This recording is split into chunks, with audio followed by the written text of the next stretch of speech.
Bonjour, nous sommes aujourd'hui ici à Marcinelle, au Bois du Casier, le symbole de l'exploitation de la classe ouvrière, mais aussi de la dignité des travailleurs. Pourquoi? Parce que je vous propose une rencontre avec le philosophe français, normand, Michel Onfray, très connu, qui a lui-même écrit beaucoup sur la classe ouvrière, qui est issu d'un milieu modeste, comme il l'expliquera dans la rencontre que j'ai pu avoir avec lui. Michel Onfray, c'est un philosophe très connu, il est l'auteur de nombreux livres, en particulier d'un livre sur Freud qui a connu une certaine polémique. Il est aussi l'auteur d'une contre-histoire de la philosophie, une histoire alternative, je dirais, de la philosophie universitaire. C'est un penseur très engagé, c'est un penseur athée, matérialiste, hédoniste, dont le dernier livre symbolise bien d'ailleurs l'approche, tant sur le plan politique que sur le plan esthétique, psychologique.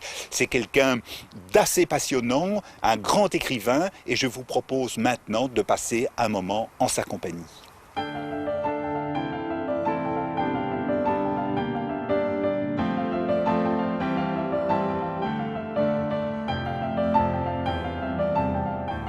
Michel Onfray, bonjour. Je suis absolument ravi de vous rencontrer parce que je suis depuis longtemps votre travail. Quand je dis depuis longtemps, pas depuis que vous êtes connu, mais dès le ventre des philosophes, cynisme, etc., que je trouve, moi qui ne suis pas philosophe, un éclairage sur la vie et sur le cheminement existentiel absolument passionnant. Je vais commencer par une question un petit peu bateau, pardonnez-moi. Vous parlez dans La puissance d'exister, qui résume à un certain moment un petit peu toutes vos visions, à la fois de la politique, de l'éthique, de la conception du monde. Vous parlez non seulement de l'athéisme, mais vous parlez d'un athéisme post-chrétien. Disons, d'une certaine manière, on peut être athée, mais encore on est encore trop imprégné des valeurs chrétiennes. Quelles seraient ces nouvelles valeurs? Quelles sont ces nouvelles valeurs dans l'athéisme post-chrétien? Ah, une belle et grande question, parce que de fait, on a aujourd'hui un athéisme que je trouve très chrétien, c'est-à-dire des gens qui disent que Dieu n'existe pas, mais qui en fait reprennent la totalité de l'éthique chrétienne, mettons éthique chrétienne entre guillemets, enfin des valeurs chrétiennes, et je me dis, il y a probablement un certain nombre de valeurs qui ne sont pas défendables en tant que telles. On peut prendre par exemple l'idée de l'amour du prochain parce qu'il serait notre prochain. Ce que je ne crois pas. On ne peut pas aimer. Par exemple, il y a une humanité qu'il me faudrait respecter et prendre en considération, en considérant qu'il y a toujours du meilleur dans le pire des hommes et que cette éthique-là, elle nous invite à ne voir que le meilleur et à considérer que, eh bien, il faut pardonner les péchés, aimer son prochain. Ça, je ne pense pas que ce soit défendable. Donc, je propose à cette espèce d'égalitarisme éthique qui fait qu'on a un a priori d'amour parce qu'autrui est autrui et que c'est sa seule qualité, et qu'on puisse opposer une éthique qui, elle, soit aristocratique, c'est-à-dire de l'élection, qu'on aime les gens aimables et qu'on n'aime pas les gens qui ne soient pas aimables. Donc, c'est-à-dire construire une éthique relationnelle, savoir à qui on a affaire, démarrer avec la gentillesse, dont je pense qu'elle est une vertu majeure, cardinale et pourtant oubliée, donc faire une proposition hédoniste, a priori, on voit ce qu'autrui fait de cette proposition hédoniste, on peut construire une histoire hédoniste, et à ce moment-là, on entretient une relation qui sera une relation éthique.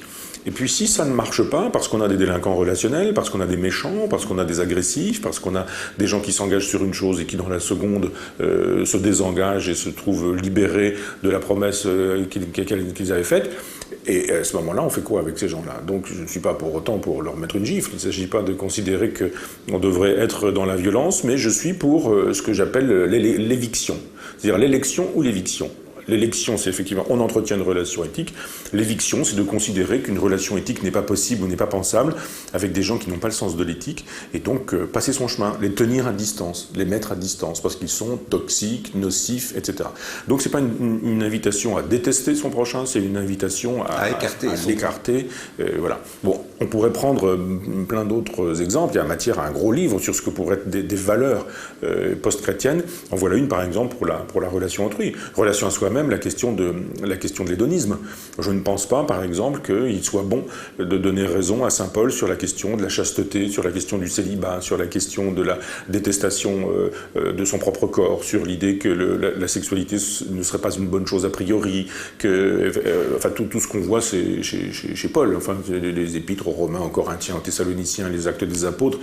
qu'ils disent des choses effrayantes sur le corps, sur le plaisir, sur la jouissance ou ce genre de choses. Donc effectivement, une invitation à la jubilation, la sienne, à celle d'autrui aussi, sans pour autant être dans le narcissisme, trouver la bonne distance, ni une espèce de narcissisme égotiste, ni ce que Nietzsche appelait l'idéal ascétique, c'est-à-dire le refus du corps ou de la chair, mais trouver une bonne politique du corps, je dirais, etc., etc.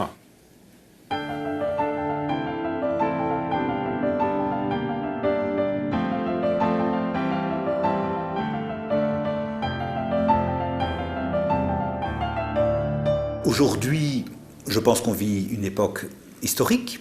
La planète est confrontée à des impasses écologiques, économiques, financières, sociales. Jamais les inégalités n'ont été aussi douloureuses pour une partie de la population mondiale. Qu'un changement aujourd'hui, ce n'est pas une forme de fin de l'Occident et l'avènement progressif d'une société post-occidentale, post-industrielle, voire post-matérialiste?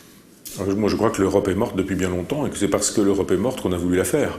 L'idée de construire une Europe après-guerre en se disant, voilà, on doit pouvoir la constituer avec un pôle qui serait franco-allemand et qui permettrait ensuite d'obtenir une espèce de vision globale d'une grande Europe qui pèserait dans le monde et sur la planète, tout ça n'a pas fonctionné et ne fonctionnera plus.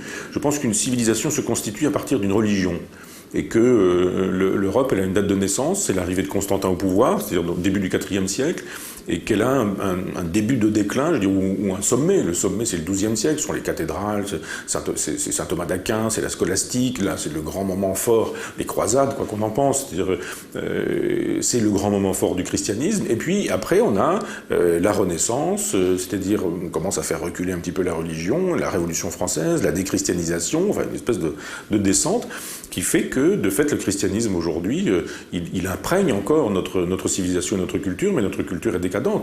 C'est-à-dire on est aujourd'hui à l'équivalent du bas empire romain, avec des Nérons, avec des personnages, enfin même si Néron n'est pas un personnage historiquement qui correspond à ça, je veux dire des personnages qui sont des espèces d'empereurs décadents, mafieux, on va pas donner de nom propre, mais je veux dire on les a tous en tête, de la Russie à l'Italie en passant par la France, des individus qui se manifestent par des frasques, comme on en rencontre dans la vie des 12 Césars de Suétone. C'est l'échec des Lumières? C'est l'échec d'une certaine idée d'universalisme? Non, parce que je pense que les civilisations sont comme les hommes, les humains. Je veux dire, on a une naissance, une croissance, on a un moment d'acmé, un moment d'excellence, et puis il y a une espèce de décrépitude, et puis la vieillesse, puis la disparition, etc.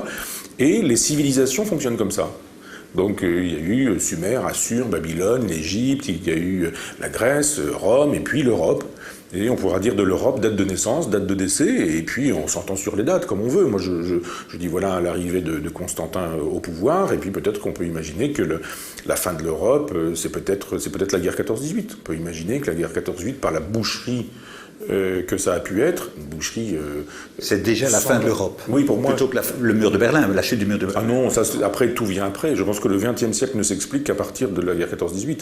C'est parce qu'il y a eu la blessure allemande de la guerre 14-18 qu'il y a eu l'espèce de réponse fasciste, national-socialiste, la montée des périls, plus Hitler au pouvoir. C'est parce qu'il y a eu ça qu'il y a eu une réponse bolchevique, et puis qu'il y a eu, etc. Enfin, l'articulation, elle est facile à voir. C'est-à-dire, la guerre, la révolution, la contre-révolution fasciste, et puis le fonctionnement communiste de l'Europe jusqu'en 89. Et on en est là, c'est-à-dire une espèce de décrépitude totale, avec l'idée qu'aujourd'hui, effectivement, le monde est petit, mais que ceux qui vont faire l'avenir ne sont pas européens, c'est clair. Absolument. Vous avez la Chine, vous avez les pays émergents, l'Inde, vous avez le Brésil, et on peut même imaginer que l'Occident s'effondre en même temps que l'Amérique, ou l'Amérique, les États-Unis s'effondrent en même temps que l'Occident, parce que c'est la queue de l'Europe, je dirais, les États-Unis, et que ça va pas mieux non plus pour eux. On voit bien que l'essentiel est ailleurs.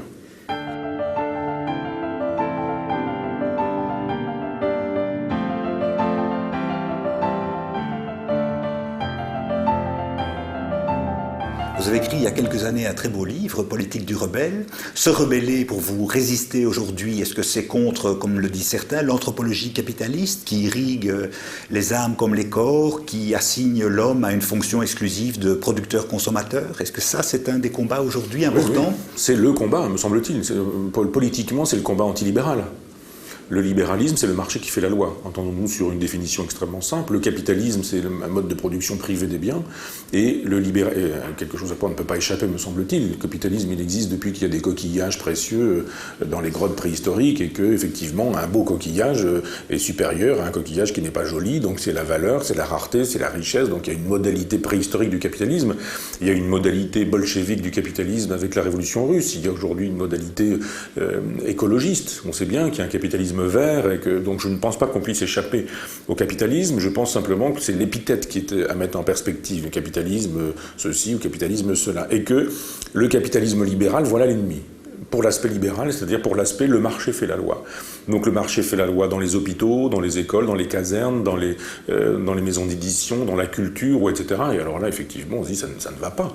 Ce que doit vouloir, ou par exemple dans le nucléaire, puisqu'on en parle aujourd'hui, il y a des gens qui sont contre le nucléaire, mais ils devraient se dire que le problème, il n'est pas forcément dans le nucléaire, il est peut-être dans la gestion libérale du nucléaire.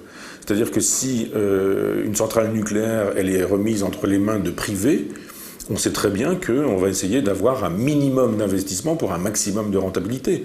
Donc on va prendre des risques sur la sécurité, qu'on va faire des choses qu'on ne devrait pas faire, qu'on va mettre sur le coup des entreprises privées qui, elles aussi, ont besoin de faire de l'argent avec ce genre de choses. Alors qu'on doit se dire, attention, c'est ultra dangereux, la sécurité doit faire la loi et non pas le marché.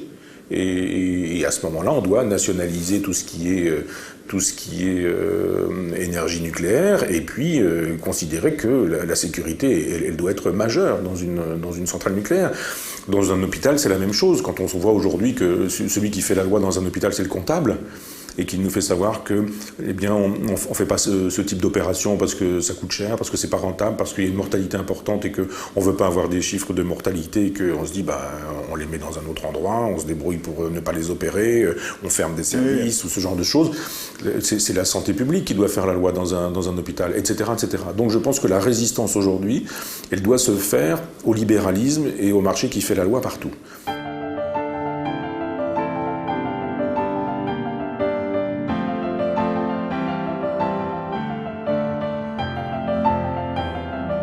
Dans La pensée de midi, votre très beau livre sous-titré Archéologie d'une gauche libertaire, vous avez une très belle formule en disant « Je me refuse à choisir entre Sartre et Aron, je choisis Camus ». En quoi est-ce qu'Albert Camus et d'autres éventuellement peuvent nous aider à concevoir, à penser cette résistance, cette rébellion ? Il y a une historiographie dominante en matière de philosophie, c'est une historiographie idéaliste, spiritualiste, et puis il y en a une autre qui est l'idéologie marxiste qui fait encore la loi. C'est-à-dire qu'on pense aujourd'hui Camus à partir de Sartre. Et Sartre comme le bolchevique emblématique qu'il n'a cessé d'être. Et aujourd'hui, il y a un nombre de lieux communs qui sont ressassés sur Camus, du philosophe pour classe terminale au littéraire, etc., qui sont des lieux communs sartriens, bolcheviques, qui font l'économie de la lecture de Camus. Les gens connaissent Camus, mais ils ne l'ont pas lu. Et les gens qui ont lu Camus ont éventuellement lu L'Homme révolté, le mythe de Sisyphe ou quelques romans, mais ils ont rarement lu ses interventions dans la presse. Et la politique de Camus, elle se trouve explosée. Elle est large, elle n'est pas exclusivement sur la guerre d'Algérie. Ah non, elle est extrêmement large. C'est-à-dire ça va de misère en Kabylie dans les années 30 jusqu'au soutien d'anarchistes peu de temps avant sa mort, puisqu'il écrivait un texte pour une revue anarchiste d'Amérique du Sud, en passant par un certain nombre de soutiens. Il a critiqué la Chine, il a critiqué les pays de l'Est, il a défendu le fédéralisme, il a défendu l'Europe, la fin des nations. Il y a une prise de position politique. Il a parlé du pacifisme, de Gandhi. Il a défendu la cause des objecteurs de conscience. Enfin, c'est considérable critiquer le nucléaire. Simplement, comme il n'a pas fait un livre sur ce sujet-là, comme il n'y a pas un livre qui serait la politique de Camus, on n'en parle pas et on ne connaît pas. Et même quand on a lu L'Homme révolté, on l'a lu avec en tête la polémique avec les temps modernes, avec Jean-Paul Sartre, et on se dit, la critique du communisme, il est donc anticommuniste, un anticommuniste est un chien, ou c'est donc un type de droite, etc. En oubliant que la conclusion de ce livre fait l'éloge de l'anarcho-syndicalisme. On oublie que dans L'Homme révolté, la positivité de l'homme révolté, il y a la part critique bien sûr, mais la part positive, c'est l'éloge de l'anarcho-syndicalisme. Et cette vision marxiste des choses qui a consisté à dire il y a un socialisme, le socialisme marxiste, et tous les autres sont des socialismes utopiques, et on met dans un même sac Fourier, Proudhon, tous les autres. Tout auteur que vous expliquez, William Godwin, Owen, vous expliquez bien votre contre-histoire de la philosophie. Et donc Camus est une espèce de socialiste utopique, et plutôt utopique que socialiste, et puis l'affaire est réglée. Moi je dis non, pas du tout, c'est un socialiste proudhonien. On pourrait le voir avec la question de l'Algérie par exemple, où il propose le fédéralisme, le mutualisme, la disparition des nations, la coopération, enfin quelque chose d'assez sidérant, plus une Europe qui serait construite avec la Méditerranée, qui elle-même serait en relation avec les grands blocs que serait l'Amérique du Sud, etc. Donc il y a une vraie pensée politique chez Camus, une vraie philosophie politique qui est un peu inédite et méconnue et qui, à mon avis, est une solution pour aujourd'hui.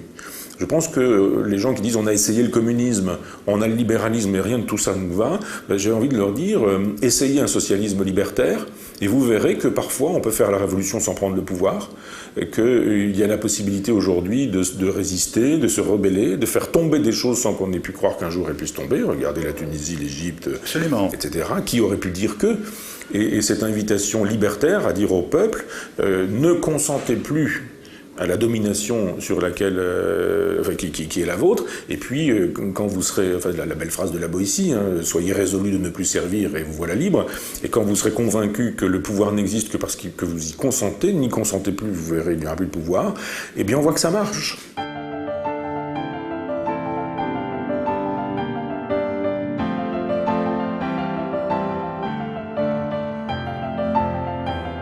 Quelle est la différence que vous faites entre le socialisme libertaire et la social-démocratie classique, qui est un peu l'entre-deux entre le communisme et le libéralisme?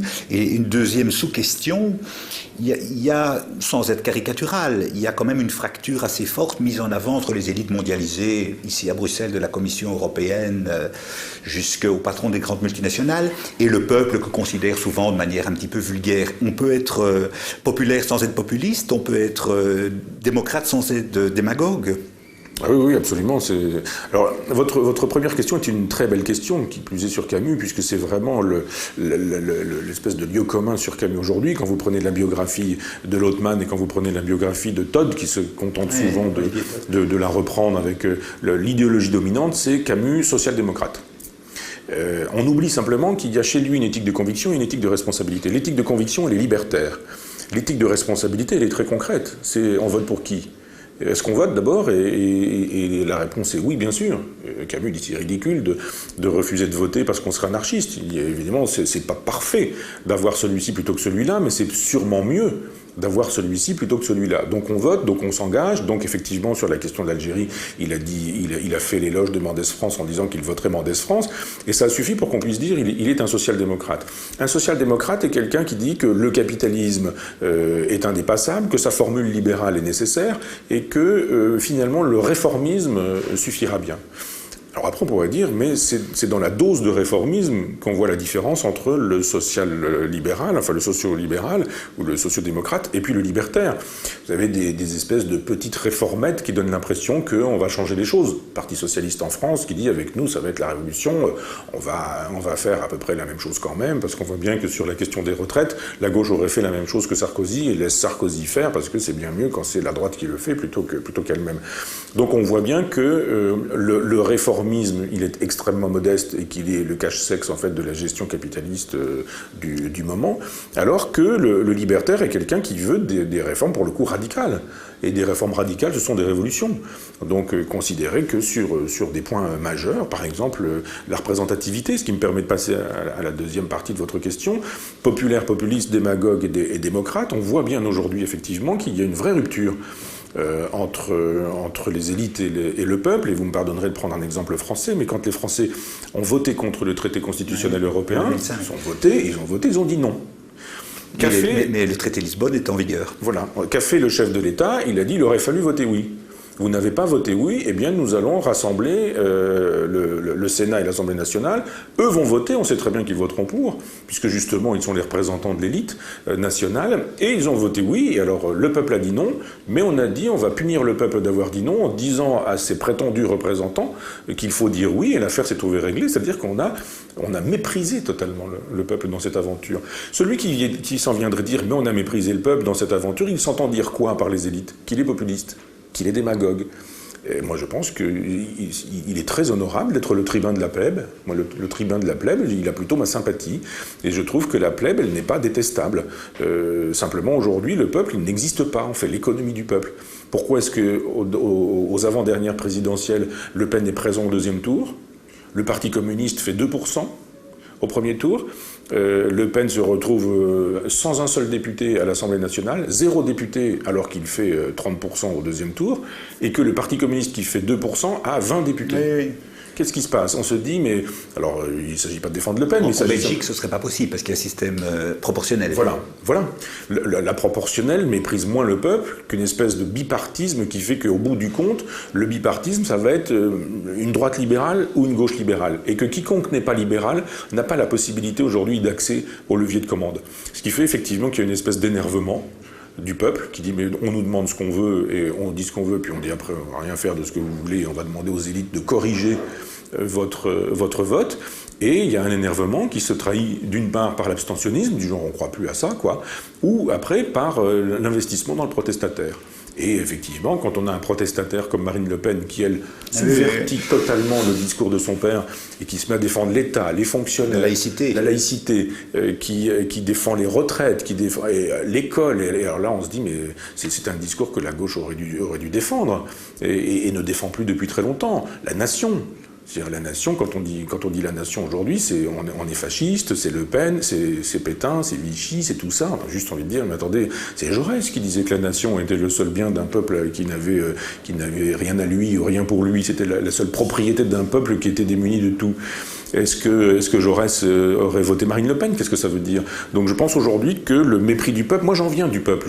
Mon père était ouvrier agricole, ma mère femme de ménage, mon frère travaille à l'entretien du matériel dans une carrière, sa femme est cantinière, donc je le connais le peuple.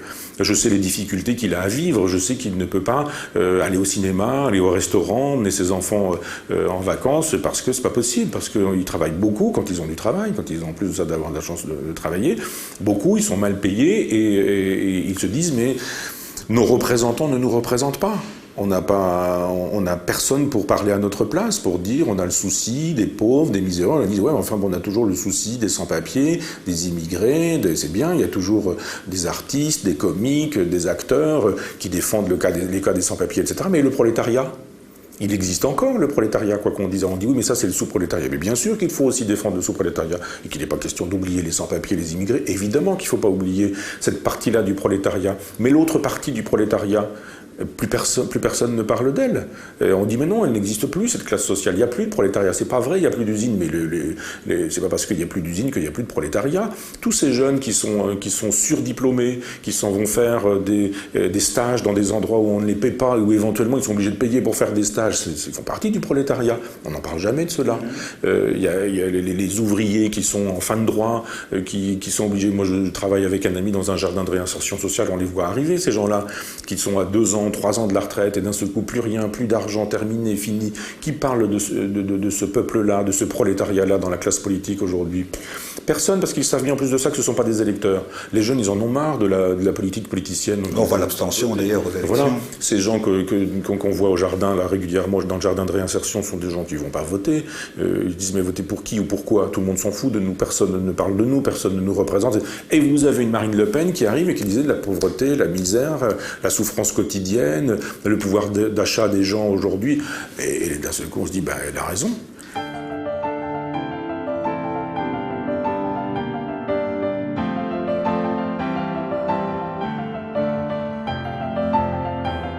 Henri Bergson disait il faut sortir la philosophie de l'école pour la mettre dans la vie.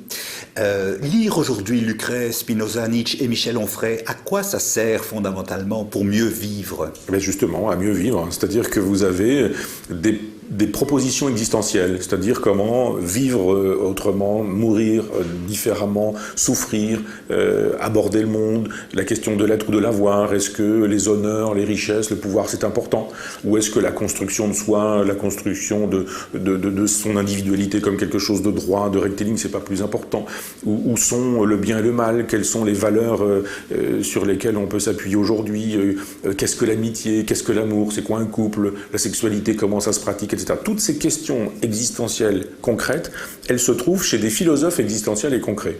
Vous avez cité Montaigne, vous avez cité Spinoza ou Nietzsche, ce sont des penseurs existentiels. Beaucoup moins Kant, ou beaucoup moins Hegel, par exemple, ou beaucoup moins Fichte, ou beaucoup moins d'autres individus qui sont des théoriciens du concept, ou Heidegger, par exemple, qui est impraticable au sens étymologique. Qu'est-ce que ça veut dire mener une vie heideggerienne? Ça n'a aucun sens. Mais mener une vie stoïcienne, une vie épicurienne, une vie cynique, au sens de Diogène de Sinope, une vie hédoniste, au sens d'Aristippe, etc., ça a un sens. Donc c'est une façon de dire aux gens, si vous ne savez pas quoi faire de votre vie, parce qu'a priori elle est insensée, étymologiquement elle n'a pas de sens, a posteriori elle aura le sens que vous lui donnerez, et la philosophie aide à donner du sens à sa vie. Je vous remercie. C'est moi qui vous remercie.